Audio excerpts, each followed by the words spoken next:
क्या भारत के सबसे भरोसेमंद दोस्त रूस और सबसे बड़े दुश्मन चीन के बीच कुछ ऐसा पक रहा है जो हमारी सुरक्षा के लिए एक बड़ी चुनौती बन सकता है?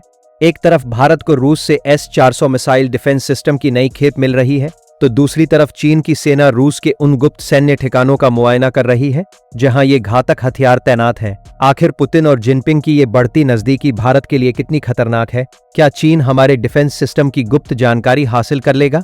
इतना ही नहीं, भारतीय अर्थव्यवस्था ने पूरी दुनिया को एक ऐसा शॉक दिया है जिसकी उम्मीद अमेरिका से लेकर यूरोप की बड़ी रेटिंग एजेंसियों को भी नहीं थी। जब पूरी दुनिया मंदी के डर में जी रही है, तब भारत ने वो कर दिखाया है जो नामुमकिन माना जा रहा था। और आखिर में रूस से आने वाले तेल के खेल में एक बड़ा बदलाव आया है। क्या रूस अब भारत को सस्ता तेल नहीं बेच रहा?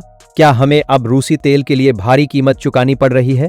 आज के इस वीडियो में हम इन सभी गंभीर और रोमांचक सवालों के जवाब बहुत ही आसान भाषा में समझेंगे। चलिए शुरू करते हैं आज का ये विशेष विश्लेषण। रूस और चीन के बीच बढ़ता सैन्य सहयोग लगातार मजबूत हो रहा है और यही बात भारत के लिए चिंता का कारण बनती दिखाई दे रही है।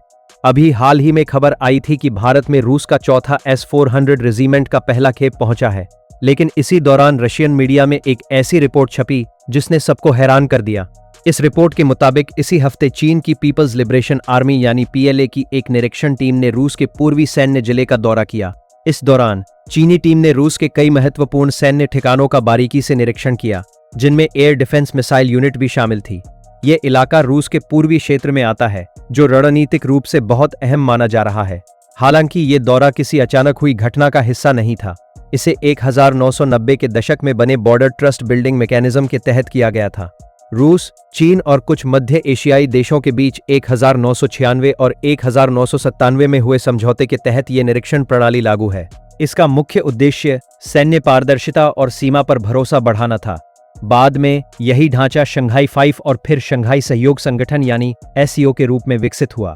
रूसी समाचार एजेंसी टास के अनुसार इस निरीक्षण के दौरान चीनी प्रतिनिधियों ने माना कि रूस ने सभी अंतर्राष्ट्रीय समझौतों का पालन किया है और पारदर्शिता के मानकों को बनाए रखा है। चीनी सैन्य अधिकारियों ने रूस की लॉजिस्टिक्स और सिस्टम की जमकर सराहना की। रणनीतिक साझेदारी या भारत के लिए चेतावनी रिपोर्ट्स के मुताबिक चीनी टीम के अधिकारियों ने कहा कि दोनों देशों के बीच सहयोग आपसी समझ और भरोसे पर आधारित है और इसे भविष्य में और आगे बढ़ाया जाएगा। इस दौरान रूसी राष्ट्रपति व्लादिमीर पुतिन ने भी चीन को रूस का स्वाभाविक साझेदार बताया। उन्होंने स्पष्ट किया कि दोनों देश पड़ोसी हैं और उनका सहयोग किसी तीसरे देश के खिलाफ नहीं है, बल्कि आपसी हितों पर आधारित है। हालांकि इस दौरे में सबसे बड़ी और रहस्यमयी बात यह रही कि रूस ने जिस एयर डिफेंस यूनिट का निरीक्षण कराया, उसके बारे में ज्यादा जानकारी सार्वजनिक नहीं की गई। इससे यह सवाल उठने लगा है कि क्या दोनों देश धीरे धीरे अपने सैन्य सिस्टम को एक दूसरे के और करीब ला रहे हैं। पिछले कुछ सालों में रूस और चीन के बीच सैन्य सहयोग काफी तेजी से बढ़ा है। दोनों देशों के बीच कई बार संयुक्त सैन्य अभ्यास भी देखने को मिला है। रूसी राष्ट्रपति पहले भी कह चुके हैं कि रूस और चीन के रिश्ते अब अभूतपूर्व स्तर पर पहुंच चुके हैं। अब असली सवाल यह है कि इस बढ़ती नजदीकी का भारत पर क्या असर पड़ सकता है। भारतीय सुरक्षा तंत्र पर पड़ने वाला प्रभाव। भारत लंबे समय से अपनी रक्षा जरूरतों के लिए रूस पर निर्भर रहा है। आज भी भारतीय सेना के एक बहुत बड़े हिस्से में इस्तेमाल होने वाले हथियार और सिस्टम रूस या पूर्व सोवियत संघ से आए हैं। एक अनुमान के मुताबिक भारत के लगभग आधे से ज्यादा सैन्य प्लेटफॉर्म किसी न किसी रूप में रूसी तकनीक से जुड़े हैं। इनमें एयर डिफेंस सिस्टम सबसे महत्वपूर्ण है। भारत के पास मौजूद S-400 missile system, Igla S MANPADS और पुराने पेचोरा जैसे सिस्टम रूस की तकनीक पर आधारित है।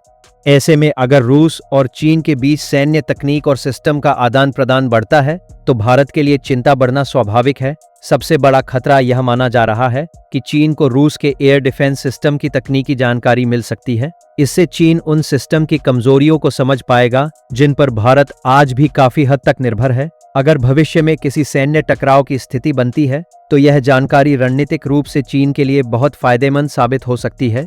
इसके अलावा एक और चिंता यह है कि किसी बड़े वैश्विक संकट या भारत चीन तनाव की स्थिति में रूस किसका साथ देगा। मान लीजिए रूस ने तटस्थ रहने का फैसला भी किया, तो भी भारत को सैन्य सप्लाई और मेंटेनेंस सपोर्ट मिलने में मुश्किलें आ सकती हैं। कुल मिलाकर रूस और चीन की यह साझेदारी एशिया के रणनीतिक संतुलन को बदल सकती है।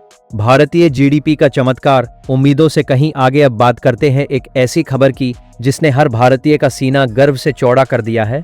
भारत ने वो कर दिखाया है जो शायद दुनिया की किसी भी फाइनेंशियल एजेंसी ने नहीं सोचा था।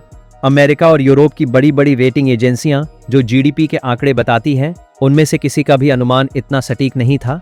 यहां तक कि भारत में भी तमाम विशेषज्ञ यह मानकर चल रहे थे कि वैश्विक स्थितियों के कारण कुछ नुकसान तो होगा ही। बहस सिर्फ इस बात पर थी कि नुकसान कितना होगा, लेकिन जब चौथे क्वार्टर की जीडीपी के लेटेस्ट आंकड़े आए तो उन्होंने सारे रिकॉर्ड ध्वस्त कर दिए। भारत की जीडीपी ग्रोथ रेट 7.8% दर्ज की गई है, जो लगभग 1% के करीब है। ये वाकई में शानदार नंबर्स हैं। आप सोच सकते हैं कि इतने मुश्किल वक्त में जब चीन जैसे देश अपनी मार्केट में अरबों डॉलर झोंक रहे हैं ताकि उनकी ग्रोथ बस किसी तरह पॉजिटिव बनी रहे, वहां भारत ऐसी आउटस्टैंडिंग परफॉर्मेंस दे रहा है।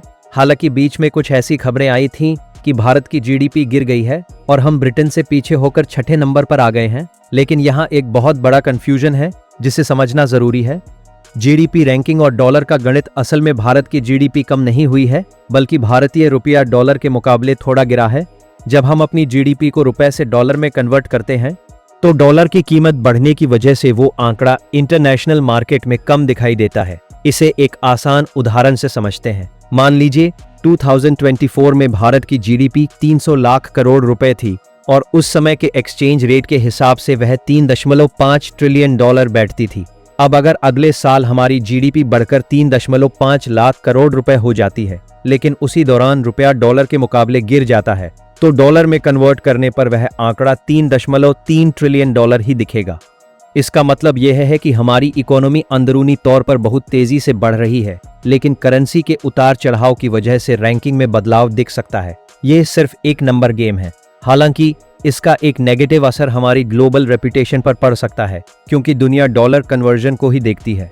इसीलिए भारत सरकार को इंटरनेशनल लेवल पर इसकी प्रॉपर पब्लिसिटी करनी चाहिए, ताकि इन्वेस्टर्स को पता चले कि भारतीय अर्थव्यवस्था की जड़ें कितनी मजबूत हैं। ऐसे कठिन समय में भी भारत का चमत्कार करना दुनिया भर के निवेशकों के लिए एक बड़ा संकेत है। रूस से तेल का आयात अब सस्ता नहीं रहा सौदा। तीसरी बड़ी खबर पश्चिम एशिया में चल रहे तनाव और तेल बाजार से जुड़ी है। अप्रैल 2026 के आंकड़ों के अनुसार भारत ने रूस से तेल की खरीद को और ज्यादा बढ़ा दिया है। यह तब हो रहा है जब अमेरिका लगातार रूसी तेल पर प्रतिबंध लगाने की बातें करता रहता है। भारत ने अमेरिका की तमाम धमकियों को दरकिनार करते हुए रिकॉर्ड मात्रा में रूसी तेल खरीदा है। अब भारत के कुल तेल आयात में रूस की हिस्सेदारी लगभग 38% तक पहुंच गई है, जो पिछले 11 महीनों में सबसे ज्यादा है। यानी भारत जो भी तेल बाहर से मंगा रहा है उसका एक बड़ा हिस्सा सिर्फ रूस से आ रहा है। लेकिन यहाँ एक बहुत ही दिलचस्प और चौंकाने वाला बदलाव देखने को मिला है। यूक्रेन युद्ध के शुरुआती समय में रूस भारत को बहुत भारी डिस्काउंट पर तेल दे रहा था, जिससे हमें काफी आर्थिक फायदा हुआ। लेकिन अब स्थिति बदल चुकी है।